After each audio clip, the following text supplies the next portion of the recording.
My daughter sold my lake house for a 200K yacht party for her MIL. I wasn't even told. I stood on the dock that night, watching lights dance across the water, and realized my lake house was gone. Not sold to save a life, not to pay a debt I owed, but traded away for a $200,000 yacht party for my daughter's mother-in-law. They never even told me. The house my late husband and I built with money from a tragedy that should have broken them, not me. The same woman he once pulled from a sinking boat now toasted champagne under the stars, while I stood in the cold with empty hands. I thought I had been silent to keep the peace, but maybe my silence was the gift they counted on. Before we continue, please subscribe to the channel and let us know where you are listening in the comments.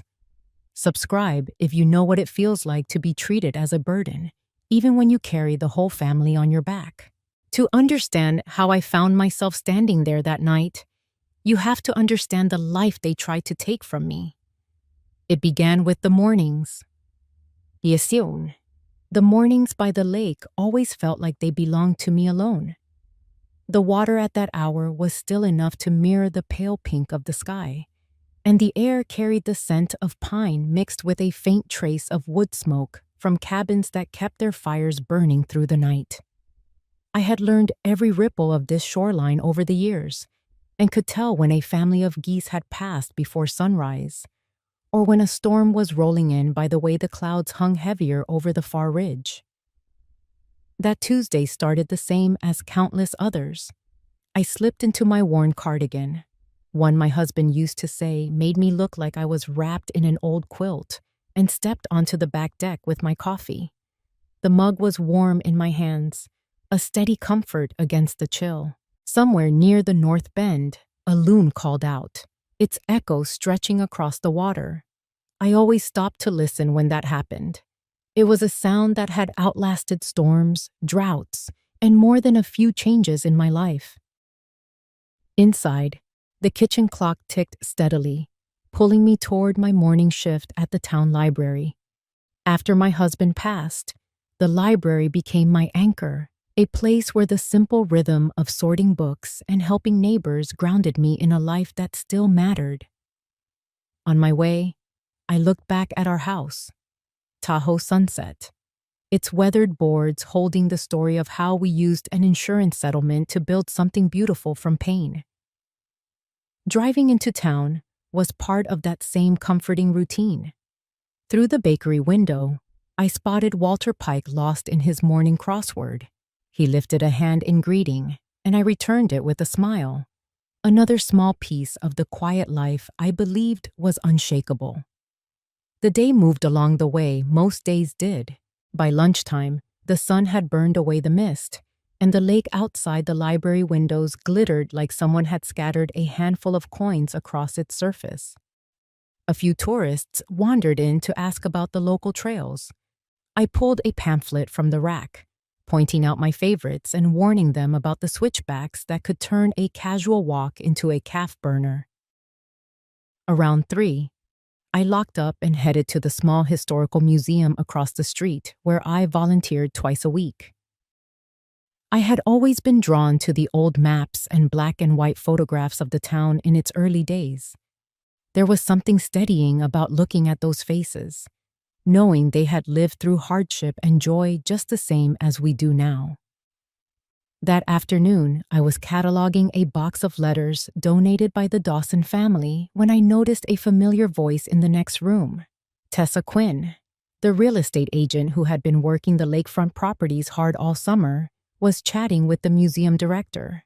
Her tone was friendly, almost casual, but I had lived long enough to recognize the energy of someone circling what they wanted. When she spotted me, she came over with a smile that felt a little too rehearsed.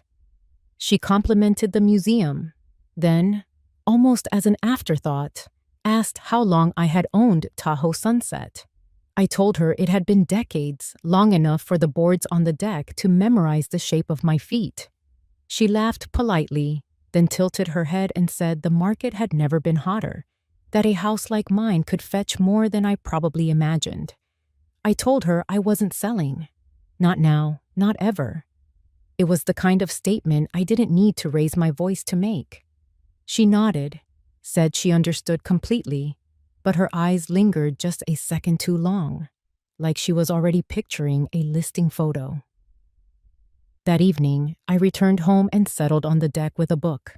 The sun was sliding low, painting the water in streaks of gold and rose. My neighbor's dock creaked under the weight of two teenagers hauling a cooler toward a small fishing boat. Across the lake, I could see the lights of the yacht club flicker on.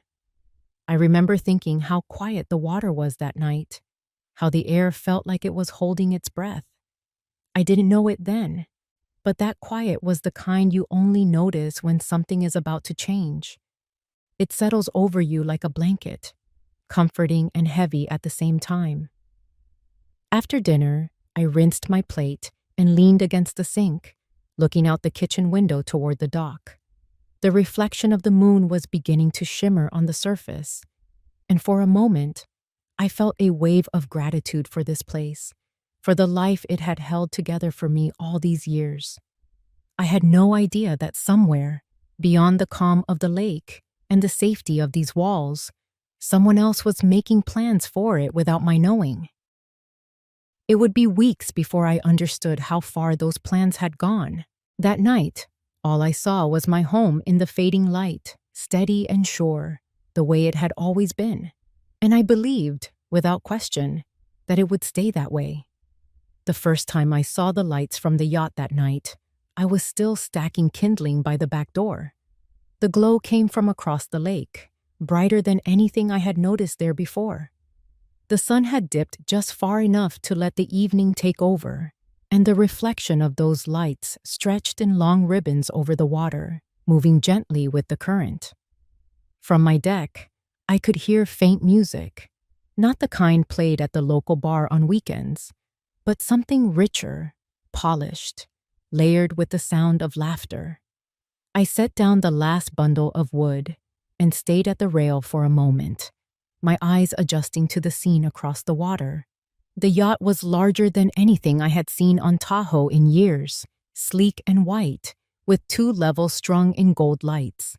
Figures moved in clusters, raising glasses, leaning in close to talk. It was the kind of party you could smell even from a distance, if not for the pine and cool air between us. The music carried just enough for me to make out a slow, steady beat under the hum of voices. The sound of an engine starting on my neighbor's dock pulled my attention for a moment. 2 small boats pulled away, their lights bobbing toward the far shore. One of them veered toward the yacht, slowing as it approached. I watched as someone stepped onto the lower deck, greeted with applause and the flash of cameras. It took a second for my eyes to adjust, but then I saw her, my daughter, Sloane, in a dress the color of deep bronze, her hair swept up the way she used to wear it for her high school formals. She smiled in that careful, camera-ready way, the kind that holds steady even when the laughter behind it is already fading. Next to her stood her mother-in-law, Veronica Bennett, wrapped in something pale and shimmering, a flute of champagne in her hand. Even from across the water, I could tell she was holding court. Guests leaned in toward her, their postures easy, as if they were in the presence of someone worth impressing. I stayed where I was, leaning slightly on the rail. There was no reason for me to be surprised they were together. Sloane had always made an effort to be close to her husband's family, especially since Graham's work often pulled him into long stretches away from home. What I could not quite place was the reason for this gathering. It was the middle of the week, the air barely warm enough for an evening out on the lake, and yet here they were, celebrating something with a kind of extravagance our small community rarely saw. The music shifted, and a low burst of fireworks flared over the water. Nothing grand like a 4th of July display, but enough to draw cheers from the deck. My eyes caught on a detail near the top rail of the yacht. A banner, just faintly visible in the light, with the words Tahoe Sunset Gala printed in a curling script. The name landed like a stone in my chest. Tahoe Sunset was more than just a name to me. It was the name my husband and I had chosen for our home, a name we had painted ourselves on a wooden sign and hung above the front porch. I told myself it might be a coincidence. Maybe they simply liked the phrase. Maybe they did not even think of it as connected to me. Still, my hands tightened on the rail as I watched another burst of light illuminate the crowd. The banner shifted in the breeze, catching the glow before settling back into shadow. Across the water, Sloane and Veronica were moving together now, speaking with a tall man in a tailored jacket who gestured toward the upper deck.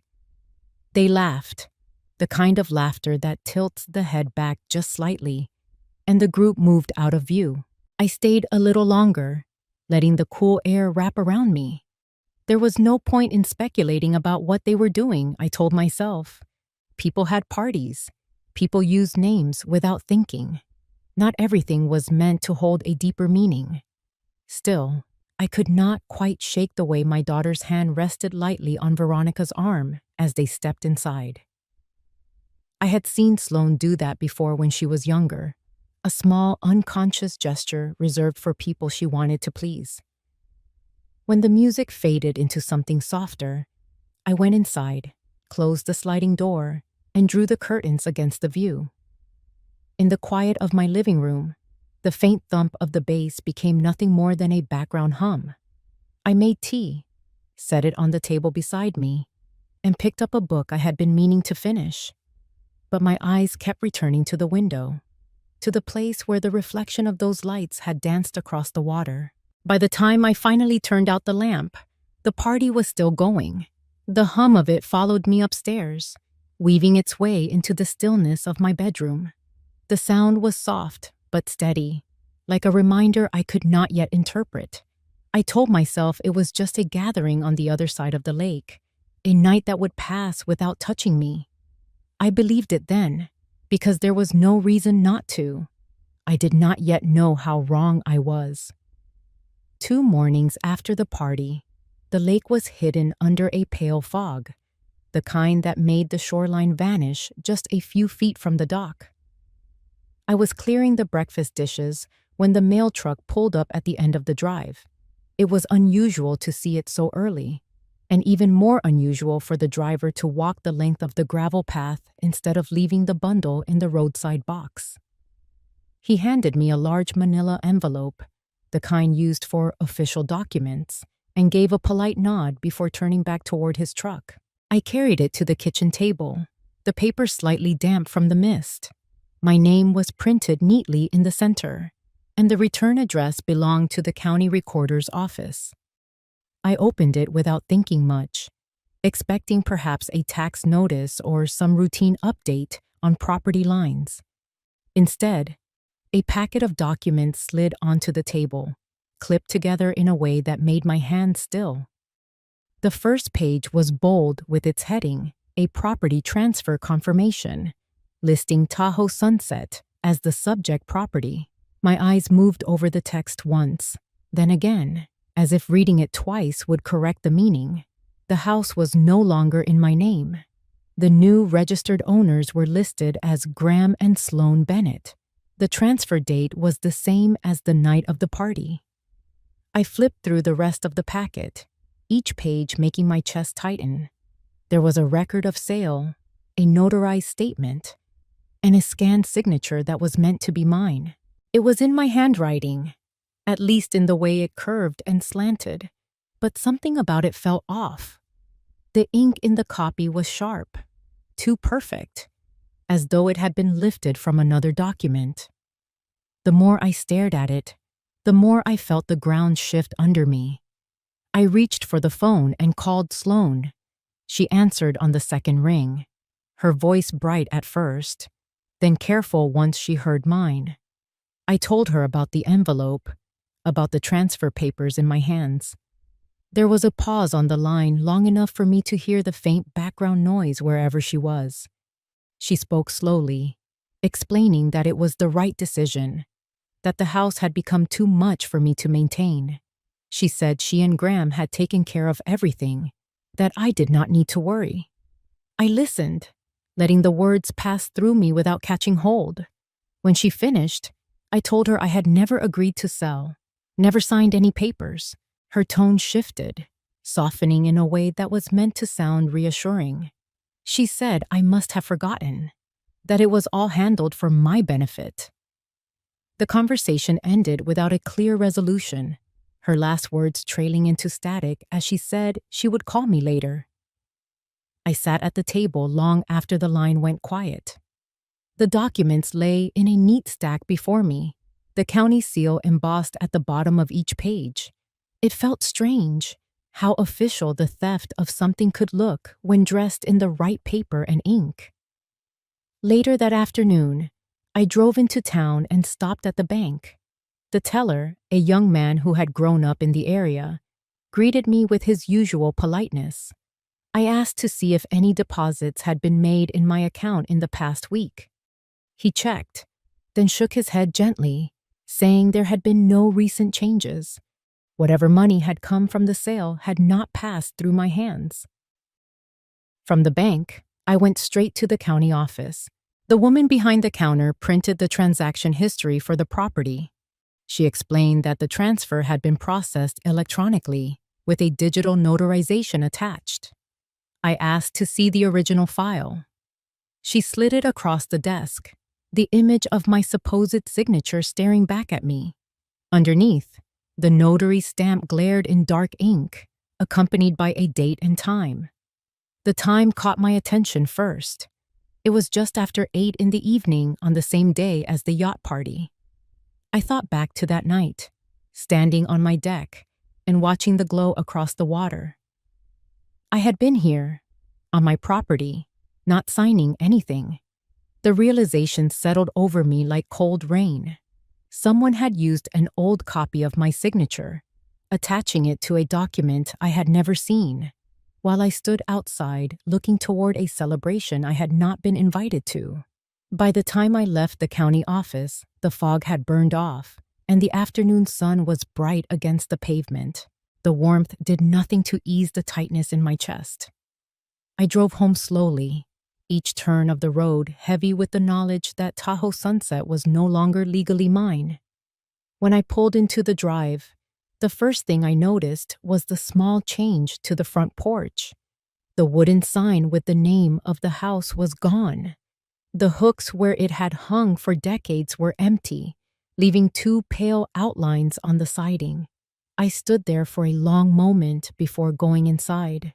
The air in the house felt different, thinner somehow, as though it had been marked by the knowledge that it belonged to someone else. I walked through each room, touching the edges of furniture, the backs of chairs, the frame of the doorway leading to the kitchen.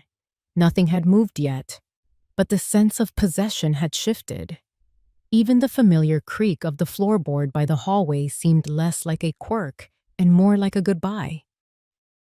That night, I sat at the dining table with the documents spread out once more. The lamp cast a warm circle of light over the pages, highlighting each word that confirmed what I already knew. The house was gone, taken without my consent. The decision made in rooms I had not been invited into. I did not sleep much. Each time I closed my eyes, I saw the lights of the yacht across the water and the name on that banner. I thought about the signatures, the date, the quiet efficiency with which everything had been done. And somewhere under the disbelief, there was a slow, steady ember of resolve beginning to burn. The call came late in the morning, just as I was rinsing the breakfast plates. Sloane's voice was clipped, polite, the way she spoke when she was arranging something rather than asking. She told me they wanted to have a family meeting at her house that afternoon. She did not say what it was about, but I knew. There was no mistaking the tone. That careful firmness that meant the decision had already been made, and I was expected to be there for appearances. The drive to her place was quiet. I kept the radio off, letting the hum of the tires fill the silence. Sloane and Graham's house sat on the edge of town, a new building with a perfect lawn and a wide porch that looked like it had been designed for magazine covers. It was a far cry from the worn wood and uneven stone of Tahoe Sunset. Inside, the air was cool with the faint scent of something citrus and sharp. Graham was standing near the fireplace, a folder in his hand. Veronica sat on the sofa, crossed legs angled just so, a crystal glass in front of her on the coffee table. Sloane appeared from the kitchen, a tight smile on her face as she gestured for me to sit. The moment I lowered myself into the armchair, Graham began. He talked about the upkeep of the house, the costs, the strain it might be putting on me. He spoke as if I were a figure on a spreadsheet, a problem to be resolved. He mentioned the offer they had received, how it was too good to pass up. Every sentence carried the weight of something already signed and sealed. I let him finish, my hands resting lightly on my knees. I could feel the grain of the chair's upholstery under my fingertips, grounding me in the moment. When he paused, I said only that the decision was never his to make. My eyes shifted to Sloane, but she kept her gaze on the rug. It was Veronica who leaned forward then, her smile warm, but edged with something sharper. She said the house had sentimental value for everyone, not just me. She reminded me, as if it were a kindness, that there were debts in life which could not be paid with words alone. Her voice softened as she said she knew my husband had done something extraordinary for her once, and that sometimes the right thing to do was to let go of what we think belongs to us. Her words landed heavy, not for their truth, but for their precision. She was choosing each one carefully, shaping them to sound noble, when in reality they were meant to erase the line between what was mine and what she wanted. I kept my expression still, though my chest tightened at the mention of my husband. Sloane shifted in her seat, reaching for a thin envelope on the table. She slid it toward me. Inside was a check, the kind you hand over for a service rendered, not for a home lost. The amount was a fraction of what the house was worth. She said it was to help with the transition, that she and Graham would handle moving anything I wanted to keep. Her voice trembled just enough to suggest she was not as certain as she wanted to appear. I placed the envelope back on the table without opening it. The room felt smaller, the air pressing in. Veronica's eyes followed the movement, a flicker of satisfaction crossing her face as if she had expected this outcome. Graham cleared his throat, shifting the folder under his arm. I stood slowly, smoothing the front of my cardigan. I told them I would make my own arrangements, that I did not need their help or their check. Sloane's mouth opened slightly, but she closed it again, her hands folding in her lap. On my way to the door, I felt the weight of all three of their gazes. It was not the weight of concern or regret, but the solid certainty of people who believed they had acted in the right. That certainty was more cutting than any argument could have been. The afternoon sun was bright when I stepped outside, the kind of light that should have warmed me but did not. I walked to my car, each step deliberate, the gravel shifting under my shoes. The drive back to the lake felt longer than usual. The water was calm when I arrived, the dock stretching into the stillness as if nothing had changed. But I knew better. I stood there for a long time, letting the quiet seep in. I thought about the way Veronica had spoken, about the way she had wrapped her claim in the language of gratitude and inevitability. I thought about Sloane's eyes fixed on the rug instead of on me, and about the check left unopened on her table. Inside the house, I moved through the rooms without switching on the lights. Shadows pooled in the corners, stretching across the floorboards. In the living room, the sign for Tahoe Sunset still hung above the door, the wood warm under my hand. For the first time since we had put it up, it felt like a reminder rather than a welcome. That night, the air off the lake carried a chill. I sat at the kitchen table, The documents from the county spread out again in front of me. The conversation from earlier echoed in my mind, not in their exact words, but in the way they had been delivered. Calm, certain, final. I knew then that silence would only serve them. They were counting on me to accept what had been done, to step aside without pushing back. I was not ready to decide how I would respond, but I knew I would not let their version of events be the only one that existed. The next morning, I woke to the sound of a truck engine idling somewhere near the drive. The light outside was still soft, the air carrying the faint scent of pine needles warming in the early sun. I stepped onto the porch in my slippers and saw a moving van pulled up close to the garage. Two men in company shirts were lifting boxes from the back, stacking them neatly on a dolly. I walked down the steps, the gravel cool under my feet, and asked wagons where they were headed with my things. One of them glanced at a clipboard and told me they had been hired to move items marked for donation. I asked what items those were, and he gestured toward the garage. The door was open, and inside I could see a line of boxes stacked almost to the ceiling, each with a strip of masking tape across the top. On the tape, written in thick black marker, were the words "Misk, old stuff." The sight of it made my stomach tighten. I stepped into the garage, running my hand over the nearest box. The cardboard was worn in places, a faint mark of water damage near the bottom. I tore back the tape and opened it, expecting to see the mismatched dishes I kept meaning to give away. Instead, on top of a layer of packing paper, there was a framed photo of my husband standing beside the boat he had used the summer before he died. His smile was wide, the lake behind him glowing in the afternoon light. I set the photo aside and looked deeper. Beneath it were the holiday ornaments we had collected over the years, wrapped in scraps of newspaper dated decades ago. The next box held the quilt my mother made me when I was 19. Its colors faded but still bright in my memory. Another box held kitchen items I used weekly, the heavy mixing bowl that had belonged to my grandmother. None of this was clutter. None of it was meant to be given away. I called out to the men to stop loading, and they did, their faces caught between confusion and politeness.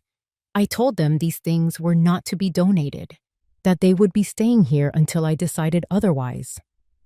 One of them nodded, checking his clipboard again before backing the dolly out of the garage. They left the boxes where they were, the open one with my husband's photograph resting on top, like a marker for everything else I feared had been lost. Once they drove away, I stayed in the garage for a long time, opening boxes one by one. Some were filled with books, others with kitchenware, but more than a few were missing items I knew should have been there. I looked for the leather-bound album that held our wedding photos, the one I kept on the lower shelf of the living room cabinet. It was not in any of the boxes. I checked the cabinet inside, then the bedroom, then every possible storage place I could think of. The album was gone. The loss of the house had been a sharp cut, but this felt like something slower, a theft that reached beyond walls and into the very fabric of my life. The missing album meant more than photographs. It was the one place where my husband's handwriting still lived in the margins, little notes he had made about the day or the people in the pictures. Without it, those details would fade in my mind. I sat on the garage step, the cool air curling around my ankles, and let my thoughts settle. This was not a misunderstanding. This was deliberate. Someone had gone through my home, chosen what would stay and what would be removed, and labeled the pieces of my life as miscellaneous. Inside, the house felt different again. The air was lighter in the wrong way, as if space had been cleared not for comfort, but for absence. I moved through the rooms, noticing the empty spaces where familiar objects should have been. The ceramic bowl for my keys, the embroidered cushion from my reading chair, small treasures that stitched my daily life together were simply gone.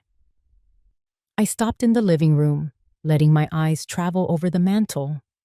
The framed photo of my husband and me standing on the dock was still there, but it had been shifted to one side. In its place was an empty spot, the dust disturbed just enough to leave a faint outline of something that had once been there. I could not recall what it was, which somehow made its absence feel worse. That evening, I took the boxes from the garage and stacked them in the spare bedroom. I could not bring myself to unpack them yet, but I needed them close, where I could see they were still mine. I left the box with my husband's photograph open on the top of the stack. The image of him by the boat caught the last light of the day, his eyes holding that mix of calm and mischief I had loved so much. As night fell, I sat at the kitchen table, staring at the empty space where the album should have been. The house was quiet except for the occasional creak of the wood settling. I thought of the men loading the truck that morning, their easy movements, the way they had been given permission to take what they wanted from my life. I knew then that this was not just about the sale of the house. This was about erasing pieces of me, shifting the story of who I was into something smaller, more manageable, something they could control. It was a kind of loss that crept in without warning, leaving you to discover it one missing thing at a time. I went to bed with the window open, letting the sound of the lake fill the room. In the darkness, I made a quiet promise to myself. I would keep track of every missing piece, every item taken without my consent. The house might be gone in name, but the proof of what had been done was still here, scattered in the gaps they had left behind. The following Saturday, the walking group met at the trailhead near the North Shore, where the air carried the smell of damp earth and cedar. I had almost skipped it, not in the mood for small talk or the easy rhythm of neighbors catching up. But Joni had called the night before, insisting I come, saying fresh air was better than sitting in a house filled with boxes I could not bring myself to unpack. The trail wound along the edge of the lake before climbing into a stretch of evergreens. The sound of water followed us, soft and steady, like a reminder of where we had started.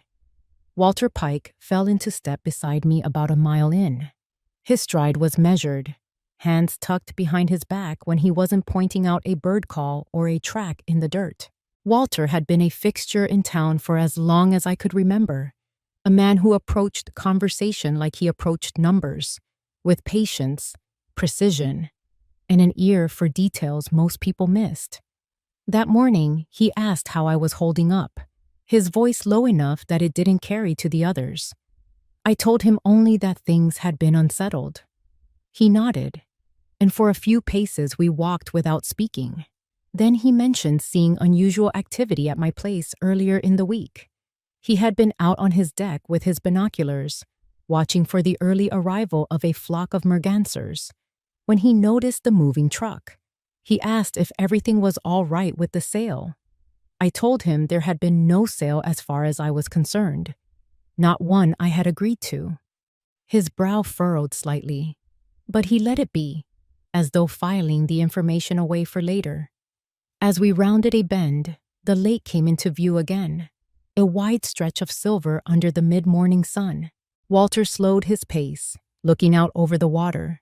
He said the scene reminded him of a day many years back. The summer, a storm caught a group of boats off guard. He told it simply, as if describing a change in the weather, but I could hear the weight in his voice.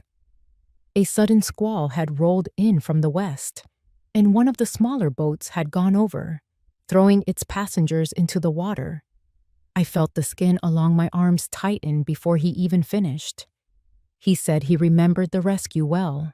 One man had gone in after a woman struggling to stay above the waves. That man had managed to get her to the dock where others pulled her in, but he had never come back up. Walter's eyes stayed on the horizon as he spoke.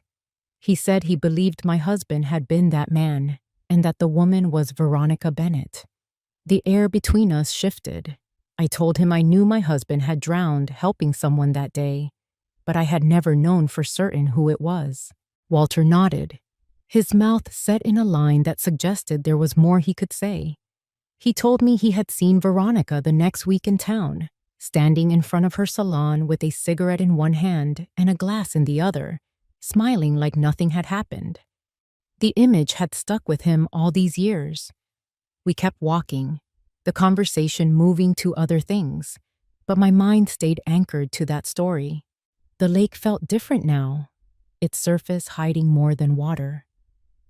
I thought of Veronica in Sloane's living room, her calm voice, her words about debts and letting go. I had taken them as manipulation before. Now I began to wonder if they were something else too, some twisted way of rewriting a history she could not escape. When we reached the observation deck halfway up the trail, Walter pulled a small notebook from his jacket. It was the kind of pocket ledger he was known for carrying, pages filled with his neat block handwriting. He flipped through until he found a date, then turned it toward me. It was from that summer decades ago, the day of the storm. He had recorded the time the wind shifted, the boats he saw heading in, and the one that never returned. The entry ended with my husband's name, underlined once. I ran my finger lightly over the page, the paper soft from years of being turned. Walter said he kept notes like that on most things. Old habit from his years as an auditor. Facts, times, names. They stayed clear when feelings got messy.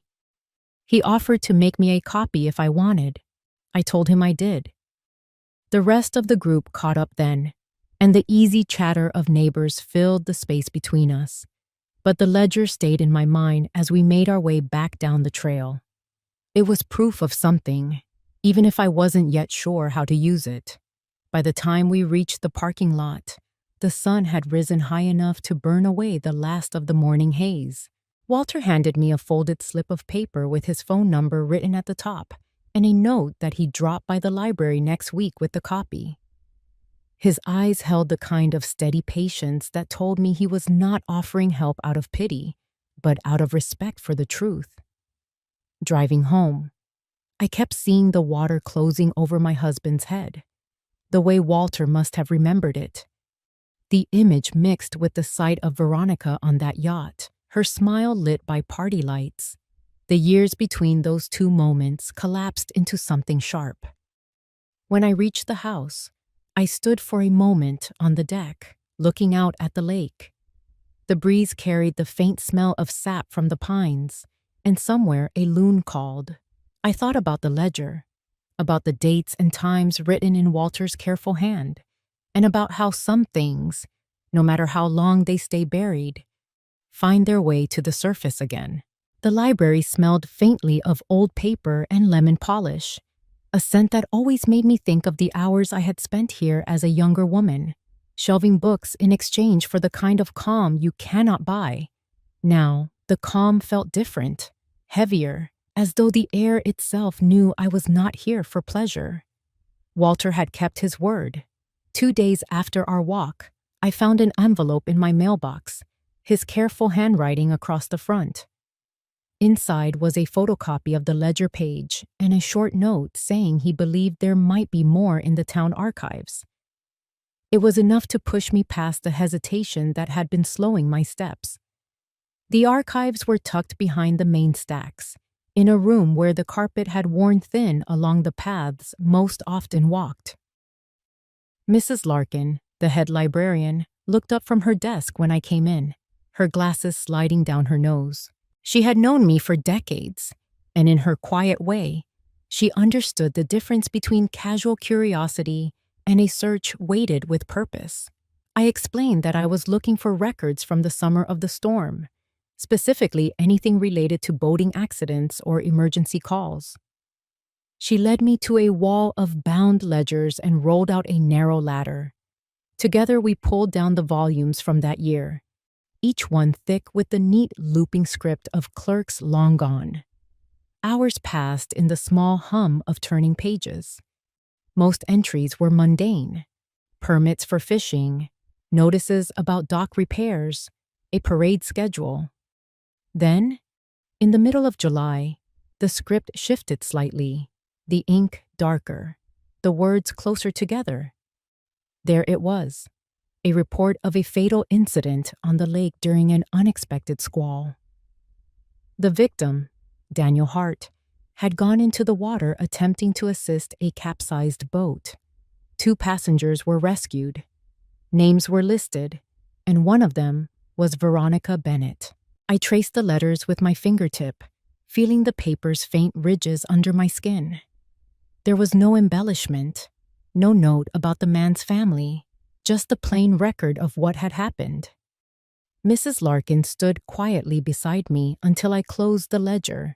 She asked if I wanted a photocopy for my files. I told her yes. The photocopier's whir filled the silence, and I noticed how the light from the high windows shifted as the afternoon slid toward evening. Holding the copy in my hands, I felt the weight of it in a way I had not expected. This was not a story told over coffee or a memory shaped by time. It was fact, stamped and preserved in the town's own history. Before leaving, I asked if there were any photographs from that summer. Mrs. Larkin led me to a cabinet filled with labeled envelopes. We found one marked simply July events. Inside were faded prints of a regatta, children in swimsuits, and a few snapshots of storm clouds over the lake. In the corner of one photo, almost hidden by the grain, I could see a small boat listing to one side, figures barely visible against the water. It was not proof in the way the ledger was, but it pulled something tight in my chest. On my way out, I passed the bulletin board near the entrance. Among the flyers for yard sales and choir rehearsals was a notice for an estate auction scheduled for the following month. My eyes caught on the name at the bottom, Veronica Bennett. The list of items was brief, but one line stood out. Vintage nautical chart, framed. I thought of the yacht party, of her standing on the deck with that same calm smile, and wondered what else she might have kept from those years. The walk back to my car felt longer than it was. The streets were quiet, the shops along Main already pulling in their awnings for the night. I unlocked the door and sat for a moment, the copy of the ledger page resting on the passenger seat. The lake was not in view here, but I could feel it anyway, steady and unbothered, holding the stories of everyone who had lived along its shore. Driving home, I thought of Sloane and how quickly she had moved to take the house from me. I thought of Veronica's name, first on the rescue list, now on an auction flyer. The threads between these events were tightening, even if I could not yet see the full pattern. When I pulled into my driveway, the light over the porch clicked on, washing the steps in pale yellow. I carried the papers inside and laid them on the table, smoothing the edges until they were perfectly flat. Then I sat back and let the quiet of the house settle around me, not as comfort, but as space to think. The ledger, the photographs, the auction notice, they were pieces, and I had always been good at puzzles. The community center had been dressed up for the occasion, though no one would mistake it for one of the sleek city auction houses. Rows of folding chairs faced a makeshift stage where tables displayed the items up for sale. The air smelled faintly of brewed coffee and the tang of old wood polish. I arrived early enough to watch the crowd trickle in, each person holding the slim catalog they had picked up at the door. Mine was folded in half, my eyes returning again and again to the listing for the framed nautical chart. The chart was placed toward the center of the display, the frame worn but sturdy, the paper inside slightly yellowed with age. Even from a distance, I could see the delicate ink lines tracing the lake's shape, the tiny notations of depth and hazard. It was the sort of object that carried both beauty and history, something meant to hang where people could study it slowly. I wondered how it had come to be in Veronica's possession at all. People milled about, murmuring in low voices, pointing at items, scribbling notes. I stayed near the back, content to watch. A cluster of women I recognized from town stood near a table of crystal vases, talking with the kind of eager energy that comes from knowing everyone in the room. Then I saw her, Veronica. She was standing near the stage, speaking to the auctioneer, her hands moving gracefully as if every word she spoke was part of a performance. She wore a pale blue jacket, and her hair was swept back neatly, the same composed elegance she had carried at the yacht party. Her gaze swept the room once, briefly, but I was sure she did not expect to see me here. I stayed still, letting the hum of conversation mask the quiet thrum in my chest. She moved away from the stage and began greeting people, shaking hands, leaning in to exchange a few words. It was as if she had slipped into a role she had played all her life, and the audience was more than willing to accept it. When the auction began, the room settled into a rhythm. Items moved quickly, the auctioneer's voice steady, coaxing bids from the crowd. I listened to numbers rise and fall, watched hands lift, saw the occasional triumphant nod when the gavel came down. I waited, my attention narrowing each time we moved closer to the chart's lot number. Finally, it was placed on the stand. The auctioneer gave a brief description, his voice lifting just enough to suggest this was something special. A man in the second row opened with the first bid, and almost immediately a woman across the aisle countered. The numbers climbed in measured steps. I kept my face still, my hands folded in my lap, until the room hesitated at a pause. Then I raised my hand. The auctioneer nodded in my direction and announced the new figure. Heads turned, some curious, others calculating. The man in the second row glanced back at me, then shook his head slightly when the auctioneer sought his response. The woman across the aisle hesitated, her lips pressed tight, then lifted her hand again. It went back and forth for another few rounds. I could feel Veronica's eyes on me now, though I kept mine fixed on the chart. The bid slowed, and when I offered my final number, the woman across the aisle lowered her gaze. The gavel fell, and the chart was mine. I stood when they called my number to settle payment, moving to the side table where receipts were written by hand. The clerk spoke politely, sliding the paperwork toward me along with a claim ticket. I could sense movement beside me and turned just enough to see Veronica standing a few feet away, her expression unreadable. She said nothing, simply watched as I signed the papers. With the claim ticket in hand, I crossed to the table where the items were being released. A volunteer lifted the chart carefully, wrapping it in brown paper before handing it to me. The weight of it in my arms was less than I expected, yet it carried something heavier than the frame and glass could explain. Outside, the evening had cooled. I walked slowly to my car, each step measured, aware of the quiet following me out of the building. When I reached the driver's side, I turned to see Veronica standing at the doorway, her arms crossed loosely, her gaze still fixed in my direction. There was no wave, no nod, just that steady look before she turned back inside.